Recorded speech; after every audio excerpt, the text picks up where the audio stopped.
Hey guys, Jmart here.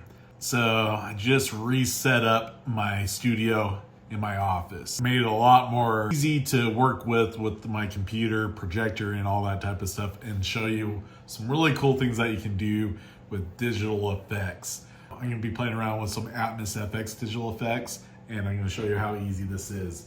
So look at the screen behind me. So I'm gonna throw this on over here so you can see this. Oh, I don't need to bring the whole program. We're just going to bring cut this part right here. So there you go. I just got that lined up perfectly with my window effect, the frame that I did with that. And then let's come over here. We'll have the ghost disappear for a second, but so let's just have this come alive for a second. And then if you notice, right there, we got a ghost. So let's get them to come up.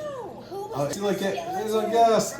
Isn't that so cool, guys? So definitely playing around with some of the special effects. I got some other things I'm gonna do with a globe that you can see right there. That's gonna be like a magic globe where we can do some really cool things. I've done some things with pumpkins and different things like that, so we'll tie that in. But so freaking cool, guys. I love it. Let's just say hi to our ghost friend here again. Here, let's get some close-ups to this, guys, because it's so freaking cool. Look at that. All right, guys. Just wanted to show you that real quick. Jmart, see ya.